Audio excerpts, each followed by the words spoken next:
Hello, survivors, and welcome to the State of Decay 2 stream. I'm your host, Geoffrey, and today's show is mostly about what's going on in the public test realm, the alternate build of the game where Steam players can try out new and upcoming features. We had a little bit of an awkward weekend with the PTR. We appreciate everyone's patience with us as we dealt with a couple of technical issues. First, we released it by accident without any marketing support, and so you didn't know what was coming and didn't know what to look for. And then when we finally got that up and running, we then broke the build and no one could play it. But I think it's up and running now. I believe that if you go to Steam and you grab the PTR, it should actually work. So you should be able to try out our new Curveball feature. So the Curveball feature is an interesting one because it was not developed in-house by the State of Decay 2 team at Undead Labs. Instead, it was developed by some offshore partners of ours from Liverpool called Wushu Studios. And so a lot of what we're going to be doing today is getting to know the team at Wushu and then finding out what they have built for you to try out in State of Decay 2. So let's start by introducing a couple of Wushu folks. This is Michael Bishop, or Bishop to you and me. Think of him as an android from the movie Aliens. How are you doing, Bishop? I'm good, Geoffrey. How are you? The milk is all flowing through your veins perfectly well. All right. I'm ready. So who are you and what do you do at Wushu? Yeah, sure. So, I'm Mike Bishop. I prefer Bishop, so very happy for everyone to call me Bishop.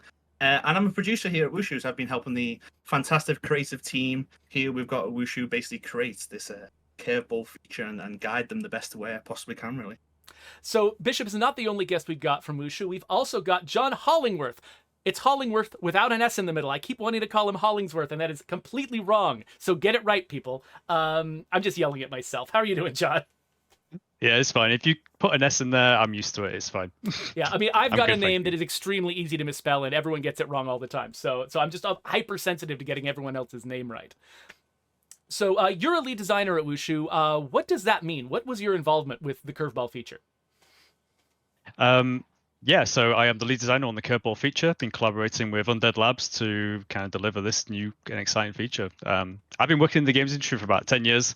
Needless to say, I'm passionate about games and game development, and I'm really excited to be on the stream today to talk about everything Curveball related. So let's get a little bit of an intro to who Wushu Studios is. So Bishop, do you want to give us a little bit of a primer about who your team is and where they come from? Yeah, sure. So Wushu is a UK development studio based in the northwest of England. We're about 130 people now, massive compared to what we were a couple of years ago. We've been growing, and it's various different technical, creative minds and all the rest of it. We have basically been helping various independent AAA studios accomplish their goals at the end of the day. And we were over the moon when we got the chance to work on State of Decay 2. To be honest, that was a hell of a dream, to be honest. So yeah, to be looking after this team and guiding them through this process, it's been really, really fantastic and rewarding, to be honest. So this is the audience's first meeting with you, but how long have you actually been working on State of Decay 2? When did you first join us? What? Can we say that? Wonder told me to ask it, so it must be okay. Okay, I'll go ahead and say it. So we've been working on Curveballs for about a year now, maybe just over a year, I feel like. Yeah, and it's been a fantastic experience working so closely with Undead Labs to make sure that obviously we're achieving all the goals we want to, and making sure that we think this feature is going to be rewarding for the players at the end of the day, because this is not just for us, it's for everyone to enjoy at the end of the day. So we're making sure that we're creating something that's going to be absolutely amazing, keep people drive, really. So yeah, it's really good. So you were talking about it being excited about joining, the State of Decay 2 team effectively. So what was your impression of State of Decay before you even heard this was a possibility? My personal? Yeah. What did you know about the game, and what was interesting about it for you? Oh yeah, I mean, I'm all into zombies games and all the rest, and I've played State of Decay since the first one. And I've got two little ones, so maybe they shouldn't be watching this stuff, but every now and then they poke their heads in and they're like, oh, this is really, really good. So I am all for the community-driven side of things, to be honest, and building up that community and making sure that you're all good. So it was extremely exciting to hear the fact that we were going to be working alongside Undead Labs. It's like, yeah, wow. Yeah, so my 8-year-old son actually, he's really excited about State of Decay, and I've never actually encouraged him to play, but he will go on my Xbox and he'll just start a game on his own, and he's actually gotten weirdly good at it, and I'm kind of horrified actually. I feel like an irresponsible parent, but I mean, I guess skills are skills, and he's getting his zombie hunting skills. Maybe those will be useful someday in the future. I hope not. Anyway, He's ready, Jeff. That's where he is. He's ready. That's where he is. yeah, exactly. So, John, do you want to tell us a little bit about your experience with State of Decay? What led you to, gravitate to it? Well, first of all, zombies have vehicles, an open map, and then when you combine all those together and have the ability to drive around the map running over zombies, I mean, you can count me in. I mean, for me, I really enjoy simulation games. They're almost like a personal test on how well I'd fare in that situation based on the choices and actions I take. I love that level of immersion. So, and it's replicated virtually. I'm a big fan of like action, shooting, and general survival mechanics. But I think State of Decay does this really well. Like the game has managed to like find the perfect balance between action and survival without leaning too far in either direction. Yeah, so it is kind of a tightrope walk, isn't it? Because I think most games, a lot of like sort of the received wisdom about how you design a game is, first of all, choose one thing and do it well. And State of Decay 2 just breaks that rule immediately and tries to do two things well simultaneously, which is really, really difficult. But that is one of the things that like is most interesting to me as a designer working on this franchise, is trying to find the right way to balance that, because you can't just lean all the way into one part of the game. You have to keep everything on an even keel. What as a designer working in this franchise, is there anything else that sort of like stands out to you as being like a reason this is an interesting place to play? Just what, the game in general? What stood out just for the me game as a in player? general. Yeah. By the way, I'm springing half these questions on them for the first time. They did not prepare, so be patient if I'm just throwing. I've got too many points. That's the problem. I can go through all this list if you want to hear me run.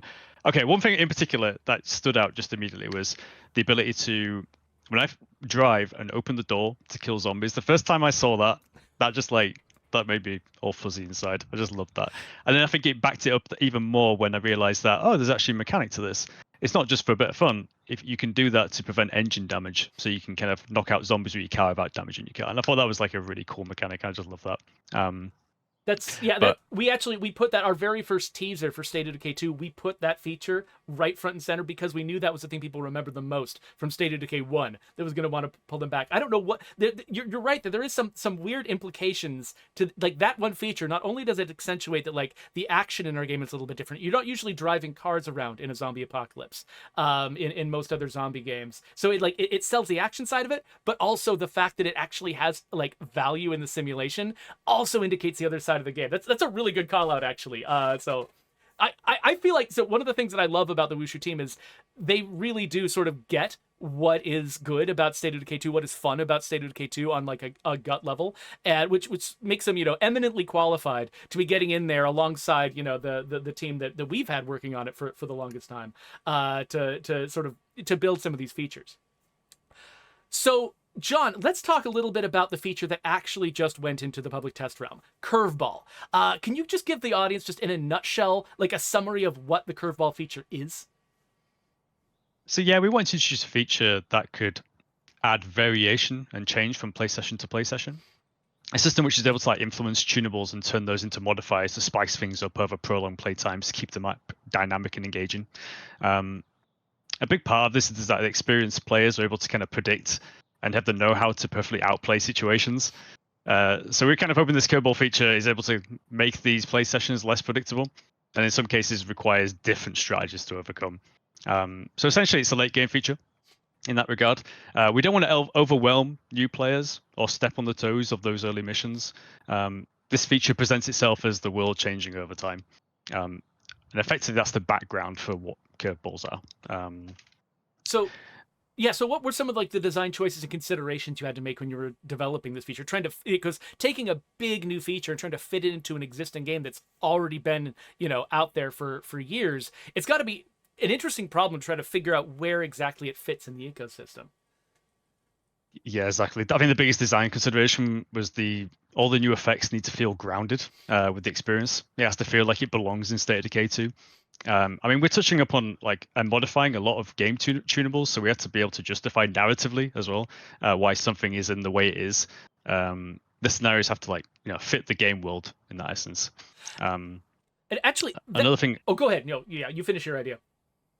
I was going to say another thing was impact as well, because we're introducing this new feature and it can shake things up a little bit. And it was more about finding that balance between, we want to add this new layer on top of the game, but then we also don't want to take away from the experience that players are used to. So it's trying to find that sort of ebb and flow of let's introduce this mechanic, but then let's give them a bit of downtime. And yeah, we were really careful with like just how we wanted to introduce these systems, and we're making a lot of big changes. And we're just very cautious of just the whole game in itself, like tiptoeing around, sort of like making sure that we don't damage anything, or we appreciating the systems that are in place. So yeah, there was a lot of considerations that went into it. So one of the questions that I actually got from the chat, La Coalición wants to know, how does the difficulty system affect curveballs, and which difficulty settings are relevant? Combat, community, map? Just talk about fitting this in. And I should tell the audience, by the way, I am not very familiar with the curveball feature. I have been focusing in other places, so I'm not even sure if I'm asking some of these questions in the right way. So so those of you who are brand new to the feature, I'm going to be brand new right along with you. And so I'm going to be asking your questions a little bit blind myself. Anyway, yeah, but the question is, how does it work with the difficulty system? So it should all be balanced towards the difficulty that's been set. We're not making any sort of, new tunables that affects difficulty. It's just taking the pre-existing numbers and it's kind of modifying those. So if you're playing on Nightmare, it's still going to feel like Nightmare. If you're playing on Lethal, it's still going to feel like Lethal, and Green, it's still going to play like Green. So we do test every single difficulty to make sure that it's not, OP in certain areas. There are some considerations on difficulty, but they're more about how we affect the score that reveals the curveballs. So it's more under the hood. That makes sense. Tom McFarlane wants to know, what triggers the curveballs to begin on a new community? It appears to take much longer with a new community versus an existing community. Yeah, I mean, that's pretty spot on. So what we want to do is we want to introduce it in the late game, and we don't want to overwhelm new players. So what we do is we introduce it late time. So it's actually day 5. Day 5 is the first time anyone will ever see the curveball feature. Once you've seen it and you play through the tutorial, we are going to bring it in earlier the next time for like another community after the tutorial. It comes in around about day 2. We're still playing around with those numbers and when to introduce this feature. But we feel like that was a really good time to sort of just give people to settle in, definitely for new players as well. And then once the kind of players have kind of interacted with the world, we bring in something new. And that comes in a bit later in the game. So, okay, so that's why, so some players who have already been playing in the public test room for a while and they've got older communities, if they start one of those communities, they should see curveballs starting to pop up immediately because they're already past day 5. Whereas if you started a brand new community, you've got to live through 5 days before your first curveball's gonna appear. But once... Yeah, 5 days. Go ahead. 5 days to first see it. Day 2 for any next communities. But if you actually move the map and you continue with that community, the curveballs will be there right at the beginning. So cool. And then it was just basically once you've been through the initial curveball tutorial with any community, from then on, all of your communities will see it sooner and will not have the tutorial. It'll just jump right into curveballs. Yeah, that's right. Awesome. So what are you looking for? Like, you've put the curveball feature in the public test realm. What are you looking for from the players who test this out? I mean, things like the tuning of the timing. Are you judging that? Like, what else are you looking at from player data? Yeah, so we sent out a survey, so we want all the feedback. How impactful they are. Are there some events that feel too OP? Are there events that don't do enough? We're interested in the frequency and the duration as well. Just is it too much? Is it too little? Also, we've got so many different curveballs in there. We just want to know how engaging they are. Is there anything that kind of stood out as, oh, this is really cool, I want to see more of that? And other ones that just feel like, that was a little bit meh. I didn't even realize it was up. So it's more just gauging kind of how the community sort of want to, like, how it impacts that community session. One question that I think I picked up from a member of our community prior to this, Ranethcord made a video one of the first videos showing curveballs in action. And he was actually curious, I think, during his video, what causes them to appear, particular ones to appear. Is it completely random, or is there some kind of shenanigans going on under the hood to be interesting for the audience to know about?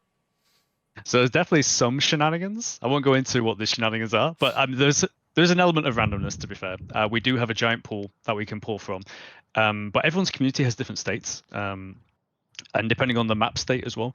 So they can enter when the score is ready. A curveball can enter the ready state, and it kind of sits there lurking, and it can be triggered by maybe the player doing a certain action in the game that's relevant to bring it forward. Or maybe a community member has noticed something and has got on the radio or wants you to speak to them. If you don't decide to do any of that, we do bring it in as a form of a timed event anyway, so it will still appear if you don't do the right action. But it's a mix of randomness and shenanigans, I would say. Okay, awesome.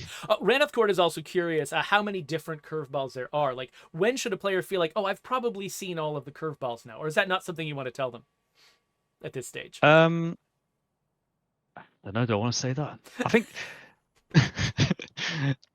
you don't have to. If you'd rather keep keep it a mystery, that is totally cool. We've done lots of features in this game.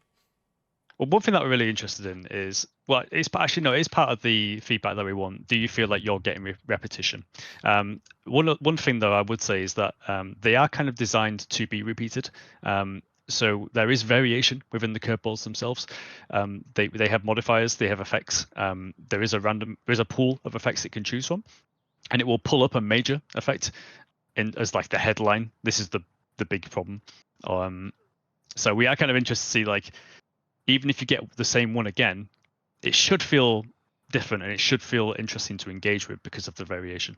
So it wouldn't be a bad thing if somebody got the same curveball twice in the same campaign. The question is just, do they feel like they're getting repetitive? Like, is the internal changes within a curveball not enough to make it, or I mean, the thing is, I bet, like, if I've got a favorite curveball, I might be excited to see it again, right? So you're like more asking, like, what's the emotional experience? Does this feel repetitive in a bad way, or does it feel like refreshing in a good way? Yeah, I mean, some just lend themselves to show again. They just kind of work really well on being shown again. It's like you said. Is it too repetitive? Do you feel like you've seen the same one too many times? And that's the feedback that we want to respond to. So Chips and Chip wants to know: will this feature have an option to toggle it on and off, or will it be a fixed permanent part of the game? Yeah, so there is a toggle to turn it on and off because we realized that it might not be for everyone's cup of tea, depending on kind of the state of their community or maybe the difficulty they're at. Maybe it just feels too difficult as it is, and maybe another curveball that is a challenge might just tip them over the edge. So there is a toggle. It does come in after the tutorial. So you do need to do the tutorial first. We kind of showcase it, we reveal the menu, and then from then on, the toggle is there for one interesting thing though. It doesn't turn them off automatically straight away. It kind of pauses the events, so it's going to stop any more from appearing. And the reason for that was because we just found it easier to control, but also the simulation side just feels like maybe the player shouldn't have too much agency over like all the events that are happening in the world. If they can just turn them on and off instantly, and they kind of appear and then disappear, it might just not feel too grounded enough. So you're turning on and off the instigation of the events, but the event, like if you've got an event ongoing, it won't suddenly just wink out of existence the moment you turn it off in the settings. Currently, and the decision for that was just to keep it grounded in the simulation. If you have something, you have to kind of power through it and then it'll go away. We can revisit kind of this stuff, but yeah, all it does is just kind of pause and say, you just say no more for me, and then there's no more curveball is going to be it. So that toggle, it's not per campaign, per save slot. That toggle is across the entire game. So like, if I want to play, with curveballs in one community for a while, and then switch to a different community and not have them, I'll be turning that off in the settings in between campaigns. Currently. Yeah. Okay, cool. No, that makes a lot of sense.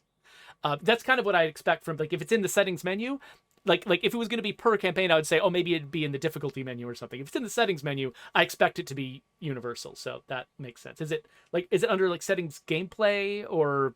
Yeah, sorry, yeah. It's in settings and then gameplay, then it'll be in there. But yeah, we are keen to hear all this feedback as well from players who, does this fit your experience? Do you want more control? Yeah, all that kind of stuff. And that's the reason to put it in the public test realm and put a survey out, right? Because there's a certain amount that you can figure out by playtesting a feature like this internally, but really a lot of the biggest questions are things that we can only answer with the audience. Yeah, exactly. So Fall Down Go Boom wants to know, do we send any feedback or bugs to the support site like usual, or is there some other method that we should use to report if something is going wrong? My gut says the support site, but do you two know of anything else, some other method besides the survey, I guess? You can answer this, Bish. Oh, look, it's getting points up to me now. I would assume, yeah, use the normal communication channels as and when. We are in your Discord. We are watching what you say as well. We're there. So if you want to post stuff and you want to report stuff there, we can certainly get an ear in there and maybe do something about it. So there is a public test realm channel in the Discord. The patch notes were posted there a while back, though. I don't know. We might want to. I'm pretty sure there's also a permanent link to them someplace that I believe the moderators might know about. And we'll try to put a maybe we should put some links in the doobly doo if you're watching this later on YouTube to sort of let you know where to go to find our Discord and chat about this stuff. And Brian Menard had a quick question. Approximately, what is the cooldown time between curveballs? Is that something you can give an estimate for? Is it so widely variable you can't? Like, what would you say? So it's kind of varying. It's different. Some curveballs have a different time active than others, so they end quicker. So then the delay is going to be a bit longer. It's not a fixed rate between. We do actually do some shenanigans with the community morale. So based on your morale, is going to affect a timer that's going to be kind of hidden under the hood on how fast these are kind of delivered in which frequency. So it's hard to say. But we are good morale or bad morale what you want if you want curveballs to happen more, or is it about are bad curveballs going to happen to a sad community and good curveballs going to happen to a happy community, or is that a secret? So I wasn't going to mention it, but I feel like it is fine to mention. So yeah, basically. It's nothing to do with difficulty balancing. It's just we don't want to overwhelm players if they're kind of struggling with them. If they have a really low community morale, last thing we want to do is just throw more negative or more challenging things at the players' community, and vice versa. If there's a player that's doing really, really well and really has really high morale, they will probably get a higher frequency of more challenging banes. Now, it doesn't mean that you're just going to get challenging stuff and vice versa, that you're still going to get both good and negative curveballs coming in. It's just there might be a slight tilt one way or the other. Well, so we've probably chatted enough without actually looking at the game. I did get one question from Michael Scarrin 39 who said, "How would someone notice a curveball?" Well, I think we should probably get into the game and actually show that. So I am actually playing a development build of the game here, and I should switch. I'm so used to a controller. I should probably run around with a controller rather than my mouse and keyboard. So I've set up a little community here that is brand new, which means that normally this community would not be getting any curveballs whatsoever. I would have to play the game for 5 days of in-game time in order to get curveballs. But because this is a dev build, we can actually fake it. So let me just go into debug shenanigans mode here and open up the debug menu. And so much shenanigans going on underneath the scenes. So you're saying, so the no delay button in the debug menu, if I click that, that will make stuff start to happen. That's it. Okay, so I just hit no delay, and I'm going to close the debug menu and get back to regular gameplay. Okay, so it looks like I can open the curveballs menu like this, and okay, so we've got a new menu here that shows an upcoming curveball. Explosive gunk zombies. These purple-eyed zombies have acquired an unusual explosive trait, either from a mutation or a built-up in decomposing gases. So basically, a certain percentage of all of the zombies are effectively bloaters, sort of. Not really bloaters. It's not like they're leaving gas clouds, right? But, yeah, sort of. Yeah. So it's just basically, this is the ultimate. This is basically the American population, where just more and more of us are getting bloated. So I see the social commentary you Liverpudlians are making here. No, it's not. We're not trying to make that point. I mean, you said that, not us, Jeff. Okay, just saying. Just kidding. So looking at this menu. So right now it says the effects are not yet active, and so when it is active, we're going to see a change. And so I think I've set the delay for that to be about 30 seconds, so it shouldn't be that long before this kicks in. Is that right? Or is there something I should do to make? So I think this will take a little while to kick in, just because it's the tutorial. But before this came up, you can see some notes here to say, oh, someone of your community has noticed this change in the zombies, and now we're in this foreshadow period. Gotcha. So okay. You've been given some information about something someone else has seen. but you haven't seen it yet. Oh, I love this in-world framing of it. So it's not just like the game is telling you, look, a gameplay thing has happened. Instead, Bree is saying, I've never seen anything like that. The grossest thing just happened to me. I plunged my knife into his head with purple eyes, and it exploded. I was covered in guts, and it burns. Okay, that sounds amazing. But she's given us an important clue: purple eyes. So, when I first heard about this curveball, I assumed it was just going to be random, and I was going to be scared of every zombie. But you can actually identify the explosive zombies from afar? Yeah, so that's what is going to happen. So it's going to spend a little bit of time stewing in this foreshadow period. It gives you a bit of time to prepare. Maybe if you're doing something at the time, you might not want to come across them straight away. So it's lurking as something that's going to be coming in the future. It's not yet active, though. When it does become active, you're going to have to watch out for the zombies with purple eyes. So, okay, so what should we... maybe we should take a couple of questions in the meantime while we're waiting for this thing to become active. And I will kill that bloater real quick. Oh, there you go. So it's right here. Oh, it's just kicked in? Oh, great. Oh, that didn't take long at all. Awesome. Okay. Well, I know I've got some piles of zombies out that direction. So let me go and I'll hop in my car and go and see what this looks like. So the explosive gunk, I assume it affects my character, but does it also affect other zombies? Like, could I use this to my advantage to destroy zombies en masse? There might be buffs that do things like that, but not with this one. Not this. Okay, so this one makes the zombies a danger to me, but not to each other. Yeah. Also, sorry, I keep referring to them as buffs because that's like an internal term for curveball. Yes. So. Oh, that's yeah. If anyone's confused, the audience is very used to us using internal names for things. The number of level designers who referred to the maps by their internal names on the stream, and we had to be like, no, it's called Cascade Hills, not Amethyst. Yeah. So folks are used to that. And actually, so originally, you actually, and I think some people who were like plowing through our data might have actually discovered this. You actually, originally this feature was called Boons and Banes. And a couple folks who sort of unlocked the debug menu might have seen that name before. But when they saw that was referring to the curveball feature. That's exactly right. Also, that zombie right there has purple eyes. Yes, I see. So, I'm trying to kill everyone but him first because he's terrifying. Because he's an armored zombie. Feral incoming. What? Feral? Where? Oh, Where? no. Ah! Can't see it. Okay, so that guy. Oh crap! Ah no! Okay. Yeah. So. Yeah, I'll let you concentrate. Sorry. Oh crap! There's a okay. Dang it. Okay, this is gonna go really badly. All right, hold on. Give me a second to reload my gun. That's a lot to deal with. There we go. Oh, all nice right. shot. Woo! Yeah, I play this a lot. Good tell. All right, so what I really want to do though is reload this shotgun because the shotgun is good at knocking these guys down. I want to get this guy's helmet off. There we go.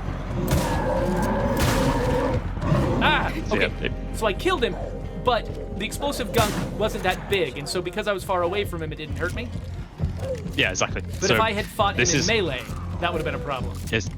So a lot of these curveballs are designed to enforce or to put some kind of strategy into the game. So guns is perfect against these zombies. If you were to like sneak up behind one and perform a stealth kill, you're gonna get covered in gun and you're gonna get a lot of damage put on you. Okay. So it's almost like, okay, I have to either maybe knock this guy down and then run away, or whilst I'm sneaking up, do I maybe check the eyes and then perform the stealth kill? So there's different strategies involved with different curveballs. Okay, so I'm going to try to leave this Juggernaut behind and go find another crowd of zombies so that I can try out stealth killing one up close. Because that actually sounds fun, question mark. By the way, so Yakuza D33 asks, will there be rewards for the curveballs? Like, is there a reason why I want them in the game because I get prizes?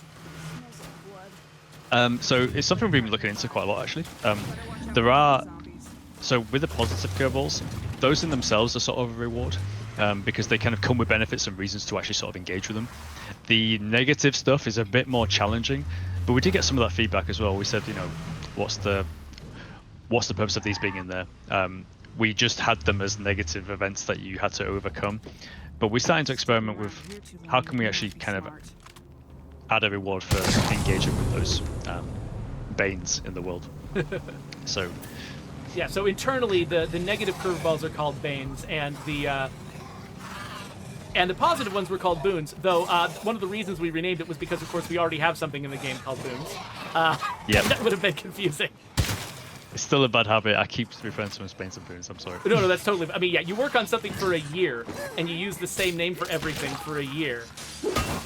Oh, Yeah. okay, purple guy. Let's kill everyone else first.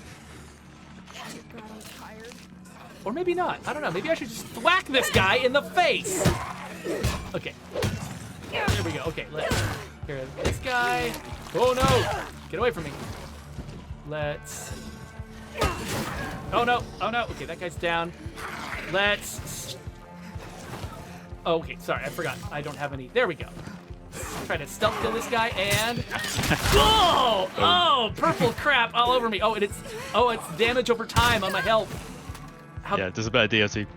Okay, but it's not that bad. Okay, I was wondering whether or not like it was going to take off my entire health bar, but it wasn't. Do you apply damage modifiers to that based on difficulty level? It should be balanced to the difficulty level based on the amount of damage that it does for that difficulty level. So right, because we do have like zombie damage like multipliers at the higher difficulty levels. So that multiplier gets applied to that damage. Should do. That's a Okay. good question. It should do. It should do. So okay, well that's definitely a thing to investigate. We're not sure. We do lots of balancing, and it seems good. Oh, that guy was purple too. Okay, so it's kind of fun to see when I've, sort of lucked out basically and shot a guy. I wasn't shooting him because he was purple, but oh, they're facing away from you. That kind of adds a little bit of like mystery. You're like, oh, I don't know if this guy's gonna explode or what. In the early stages, we had this as 100% zombies, and it was just too much. It definitely feels like, I mean, especially, when you're playing at some certain higher difficulty levels, your access to bullets might be limited. Oh, here's a guy. Here's a guy. Here's my friend. Oh! Looking for danger. Yeah, no, I'm a glutton for punishment. That one I avoided. So yeah, I think typically we keep them around for quite a while just because we want players kind of almost experience it and get used to it, and kind of invoke these strategies, and then over time we fade it out. So in the journal menu, you won't be able to read it now because you're in combat and it'll pull you straight out of the menu. But we do have like an indicator to sort of give you some kind of idea of how long it's been going for and how long it's kind of got left without explicitly using timers. And then over time, the fading of those zombies will sort of slowly dissipate and disperse until to the point where we feel like you're not seeing any more in the world, and then we kind of fade out the curveball. So should I expect that to happen over the course of like multiple in-game days, or just like an hour or so? Just you don't have to give me like specific timing, but just like a rough sense of the kind of scale of time we're talking about. Am I doing this for hours or? It depends on the type of the curveball itself, because some are really impactful and you just don't want them on for longer than say 20 minutes. Yeah. Whereas some are a little bit more passive, but they kind of have like some interesting background effects that we can kind of keep on for longer. In this example, because it's global and it is quite impactful, I think it's going to be on for about 25 minutes, maybe 20 minutes, and then we slowly fade it out. Okay, now that gives me a nice sense of approximately the timing. Okay, so my character's running low on ammo, so I'm gonna get back in my car and head home again. Then once I get home, let's try out a different curveball. Yeah, sure, sounds good. With maybe a different character who is not covered in purple acid. It's like zombie bile. Oh, just I do love features in games that sort of imply that there's something much grosser going on if you were doing this in person than you're experiencing in the game. Like, in the game I just see a brief little purple splash, but in real life, this person is probably just covered in really smelly stuff that stings and ugh. It's gross. Well, I think part of like you're just trying to keep it a little bit unpredictable as well, but while still trying to remain grounded. Zombies by their very nature are weird and mutating and doing weird stuff. So this is just sort of like leaning into that kind of part of the feature. Okay, so it looks like my team is going to take care of this Juggernaut. I'm just going to run over to the other side of the base, let them take all of the risks. Actually, let me switch to a different character here. Vincent. If you check your curveball menu now, you Oh. can probably just see what it looks like when it's active as well. So Okay, gotcha. Yeah, so this is active. Zombies explode with gunk. It's a major effect. And we've got notes. Watch your back out there. The zombies that explode with gunk have sprung up everywhere. So previously the effect was hidden because you didn't really know what was going on. As soon as it becomes active, it is shown there on that menu. Oh, looks like my friend is stabbing the... Hey, thanks, friends. Thanks for taking care of that Juggernaut problem for me. You're a great team. I love you. All right. Yeah, okay, so... And then when it starts... You were saying that there are also indications of how long it's going to last. Is that going to be done with notes? Like, will I see more notes sort of saying, oh, I think the zombies are calming down now, or something like that? Or how is that Sometimes done? there's notes. Yeah, we didn't want to explicitly use timers just because it felt a little bit... It felt too specific to figure out, we've got exactly 2 minutes left. So in this example, we have, I think on the left-hand side, in the entry panel, it'll say it's just started or it's active, and then I think it says ending soon. And we also have a little timer icon at the top of the page just to say this is a timed event.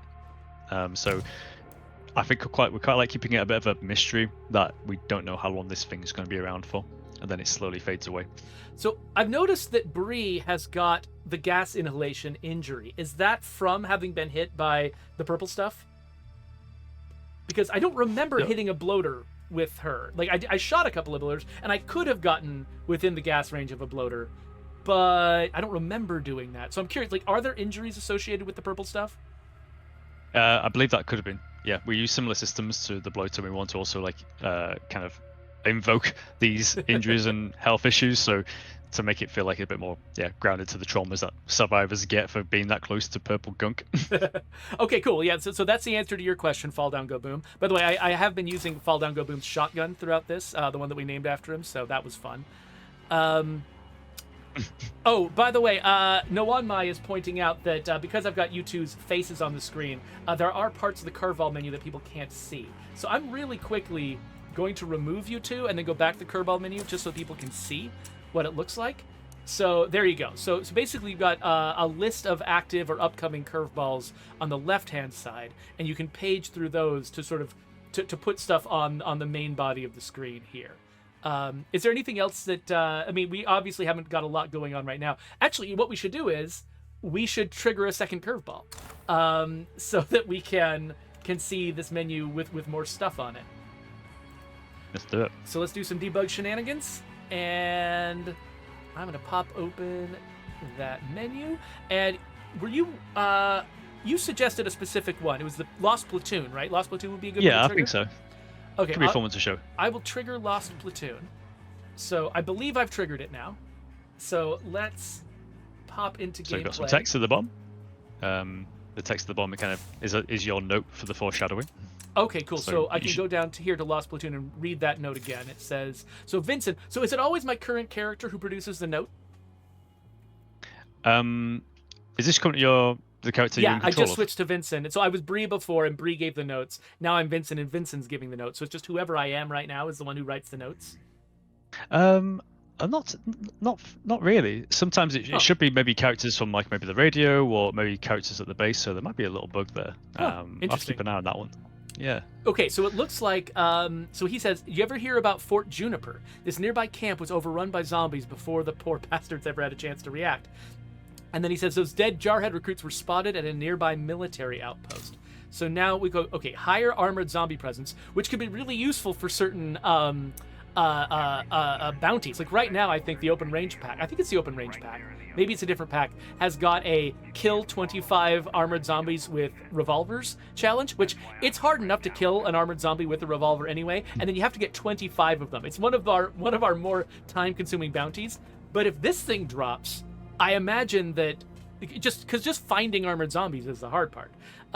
If this thing drops on me, it might actually be an opportunity to go after certain bounties. Actually, a really good point. That's good chance. So, yeah, the notifications always appear on the left as well, just to kind of give you an idea of what you're dealing with. But this one is different to the previous one. So this one is a location-based one. So if you go to your map, you'll be able to see where this is being affected. It's so not we that, use a even nice though that's little really purple bright. glow. Yeah. So you can see to the right, there's a purple over here. spot now. Oh, look at that. Okay. So is it just So- within this area that there's more armored zombies, or is it everywhere? It should just be in that area. Okay, cool. Well, let's head down there then and see what's going on. Where is my car? There it is. So yeah, I'll head down that direction and see what we find. Yeah. So is everything associated with curveballs purple, by the way? Is that just sort of the color of purple of curveballs in the game? That's sort of the general color scheme we're using, yeah. So if you see a zombie with purple eyes, it's a good way of just indicating that, oh, this is, the zombie affected by the effect. So whatever the effect is, you tend to use purple eyes for whatever weird thing is going on with the zombies, even if it's different effects, just to be Typically, yeah. consistent. Yeah, just so we've been very careful with just how we kind of express these effects in the game and what color language we use and how we communicate this information, because we really don't want to overload the UI with just all this information. Yeah. But using sort of like the menu screen and the eye effect as well, just kind of gives you a good indicator of like what to deal with. By the way, and notice, the audience should notice that there are still purple-eyed zombies out here. So the purple eyes were originally associated with that first curveball. But even though we've triggered a second curveball, and now I'm getting a whole bunch of armored zombies, we're still also getting the splashy zombies. Is that, am I correct in identifying that? Yeah, so there could be splashy zombies here. There might be a little bit of a, because that previous one was a tutorial. That is one that will just appear like as a first shot effect. Okay. So this guy did not splash, and so basically, are all of the armored zombies that are associated with the new curveball? Do they all have purple eyes to show that they're involved with the curveball, but they're not necessarily Exactly, yeah. splashy ones? Yeah, exactly. So because it's a main effect, because it's an effect that says there's more armored zombie presence, they all have purple eyes because they are armored zombies. They are affected by that curveball. Okay, that makes sense. So okay, I think it should. you think I should do what? I'll just say it's just a way to show when you enter that area, you're dealing with a curveball zombie. Gotcha. Okay, that makes sense. Okay, so I should head over closer to Camp Juniper.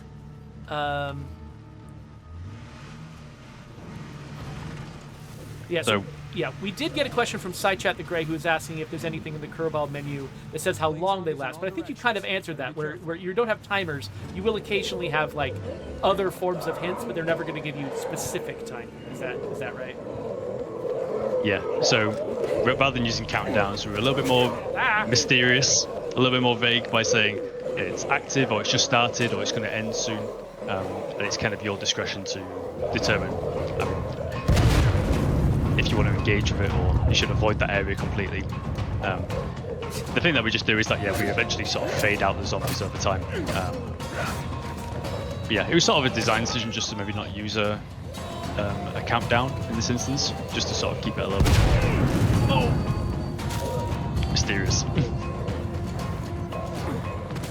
So, so you got a splashy one.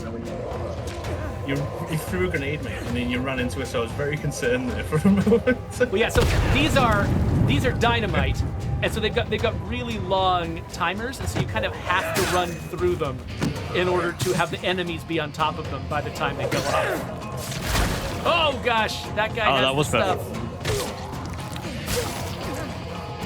So you can see they're dropping military loot as well when you kill them. Yeah, There's a chance that they drop it. Not all of them do, so. Okay, so is it just the ones that are right here at Camp Juniper that drop stuff, or could I have also got it from elsewhere in the area? Anywhere in that area, you could have potentially got some. Oh, my face! Got some ammo. So yeah, so we've got an explosive fuel trap. Nice. I think isn't that a daybreak item? I'm trying to remember. So so by fighting around here, am I accelerating the end of this curveball? No, actually, no. It's just a case of it's going to be up there for a while. Okay, so I could leave this area and come back, and there would still be more armored zombies. This is just an opportunity for me to go fight 1,000,000 armored zombies and get cool loot from them. Yeah, pretty much. Okay, so this is one that is largely positive. The previous one was largely negative in that it made zombies harder to fight.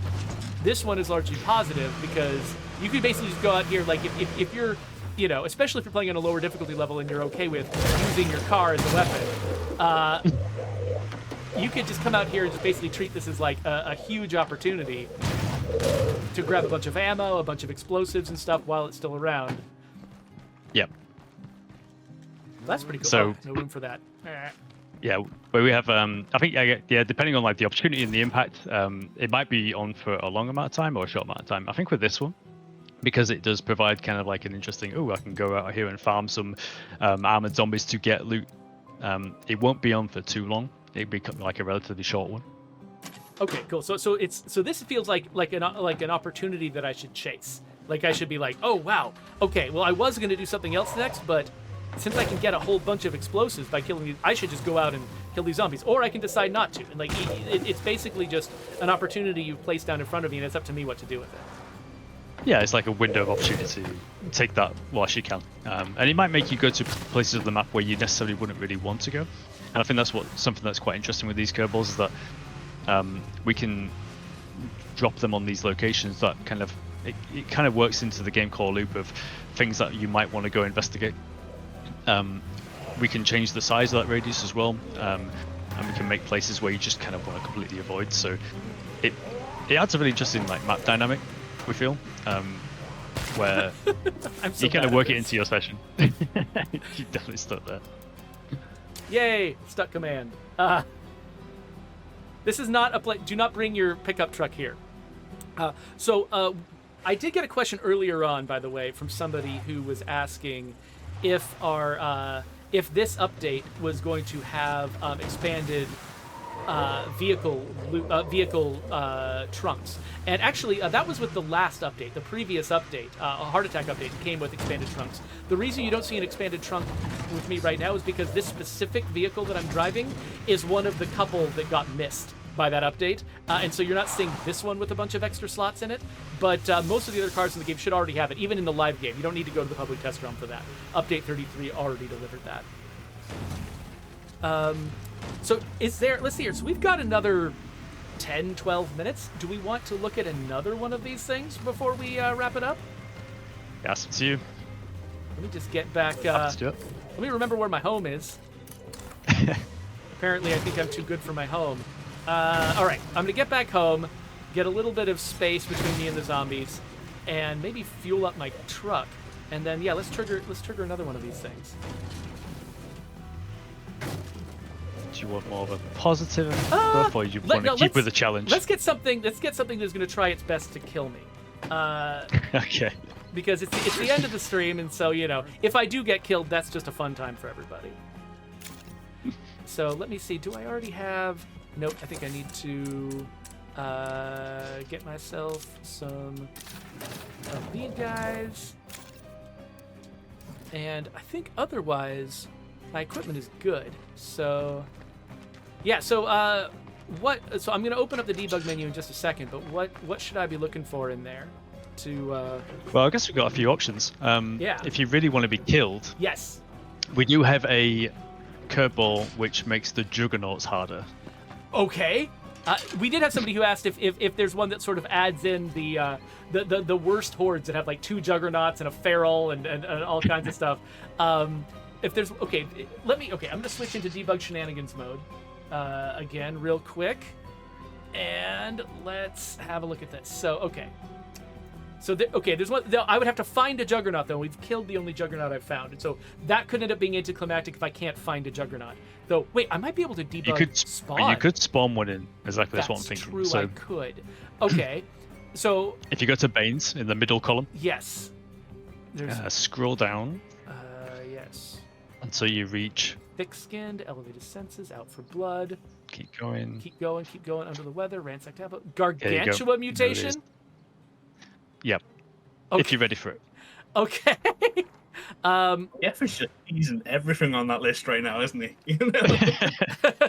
Okay, so I have just triggered the thing that makes Juggernauts worse, and so now I should probably let me get away from my base so that I can't just cheese it with my friends. And we will spawn ourselves here for the drive. I'll let the audience see what I'm doing, but then we'll pop open the debug menu again once I'm away from home. Oh no! There you go. Juggernauts have obtained a Gargantua mutation. They are tougher and all that stuff. So they do higher damage, they have better eyesight, better sense of smell. So I'm not going to be able to avoid them very So a sense of easily. smell is a horrible one because what it means is that they can detect wherever you are. So if you're hiding in a house, they know you're there. If you jump over a fence and they can't see you, it doesn't matter. They know you're there. They're going to steam straight through that fence. Zombie cheats. They are hard to get away from. Blood Plague Juggernaut. That's one weird-looking Juggernaut. It Okay. should have purple eyes. It's There. going to Okay, let's mess your day up. see if this has. So I don't know if it has purple eyes, but I'm gonna try to sneak around and sneak up on it. Okay, he does have purple eyes. Yeah. Oh, he just noticed the heck out of me. Yeah, he's a tough boy. Okay. Well, I'm a tough boy too. Look, Me and Big Hank. Let's see if we can. Come on. Okay. right, you go him. But I'm attracting all of the armored zombies. Wait, what? Are you in the armored zombie zone? I'm still. No. I'm adjacent. Ow. That was. Oh, no. That was bad timing. Okay. Get out with a wild shot. He just looks scary with the purple stuff. Like you could seriously have changed his statistics not at all, and I would still be scared of him because he's purple. You just do not want to get touched by him. If he grabs hold of you, slams right next to you, you're in a world of pain. All right. But you're doing a great job in avoiding it, so Doing my best. hats off to you. I am not traditionally good at this, so I'm kind of amazed I haven't been grabbed yet. You've got this. I believe in you. Oh, okay. I gotta run away from this guy. See, it's never the Juggernaut that's the problem so much as the ads. Like the other zombies that come with the Juggernaut are often So the it might be a biggest case problem. of it might be a case of us being a little bit shenanigan-y with the debug menu, but the armored zombie should be able to get this far out. But I imagine it's a case of Okay. oh, that's it. Now I could take him out right now, but the whole point is to show that he's harder. Oh no. Oh, okay, yeah. I cannot do two of those. What difficulty you on? This is Dread. Okay. I didn't want it to be so. Oh, holy crap! Yeah, I can't even take two of those. Okay. The whole point of this. And you can try to escape, and he'll find you. Oh, okay. Yeah. Let's do. I'm gonna try to sneak away. Let's try to sneak away. Well, he's Oh, he definitely still knows where I am now. Okay. Well, let's try to get. Here's a- I'm gonna try to break sightlines. Let's break sightlines with him. Because this is what I've been doing. I've been in the lethal zone. Like in my normal game that I've been playing, I've been playing in the lethal zone. I've been doing a lot more sneaking than I usually do. Oh, what the? Hey! No, that's not fair. Okay. Anyway, great what shot. was that? All right. Oh, now everybody's coming for me. Oh no. Oh, okay. So, by the way, this is a complaint that I have. This is our fault. It's not your fault. We've got some attacks that happen on the A button.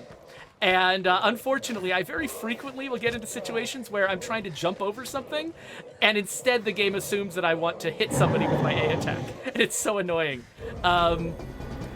You didn't do that, though. We introduced that long before you joined the team. Okay.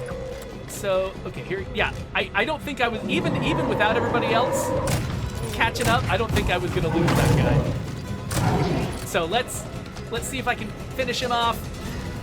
I almost thought you shook him for a second. I was disappointed in him. All right.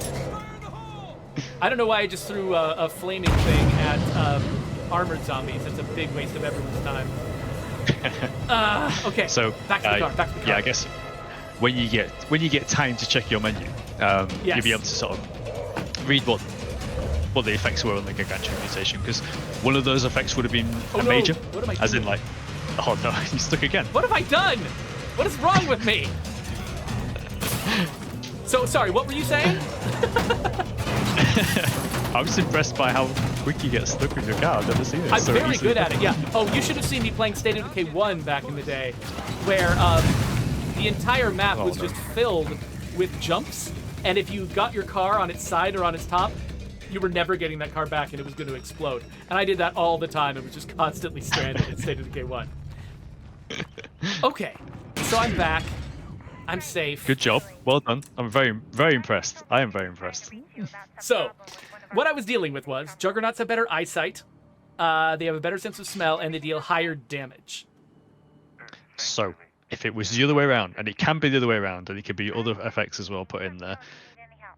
For example, a major effect might be that Juggernaut deal more damage, and when he did that slam attack on you, it would have been pretty nasty. Oh, okay. So the fact that better eyesight is a major effect, that's why he could see me when I was sneaking from across a field, because he was really good at that. But if higher damage had been the major effect, then that would have been intensified, and he actually would have probably murdered me with those 2 hits he got in on me.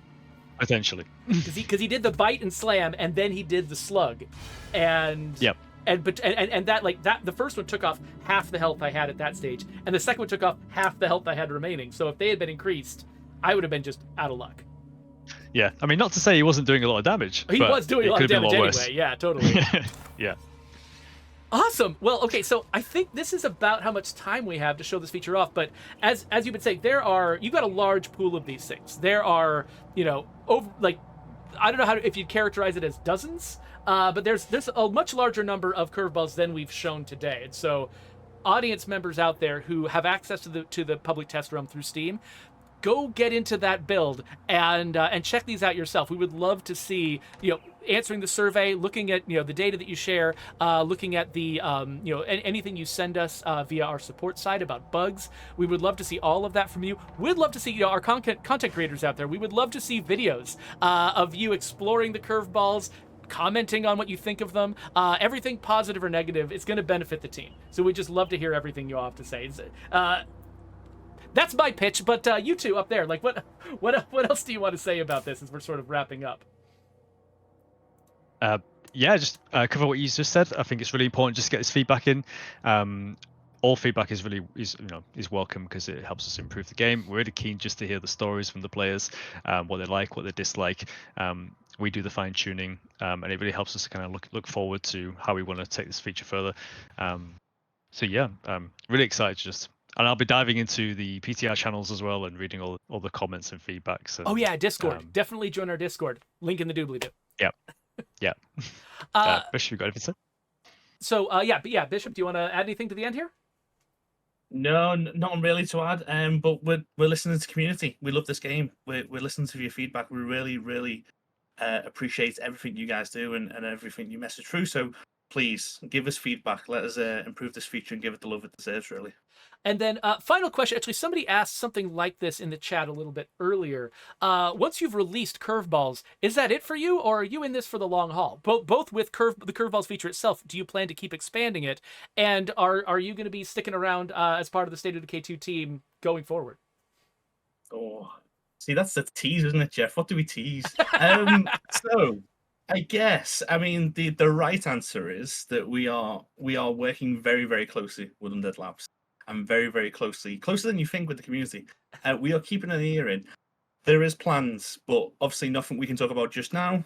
They're in the future, and they are going to get as much love as we can give from Wushu and Undead Labs, to be honest. So look forward to that. So yeah, suffice it to say, like Wushu, we have a long-term relationship with Wushu. We want them to be able to continue to work on State of Decay 2 to the point where we've actually been able, because of Wushu's involvement and how sort of the trust that we've built up over the past year of working together, we've been able to pull even more people from the State of Decay 2 team onto the State of Decay 3 team. So now I've got a few more extra people to work with on my little team because you all have been kicking in so much work and doing so much on the State of Decay 2 team. So, so I've got Eric Anderson working with me now. I've got Zoe McClatchy working with me now.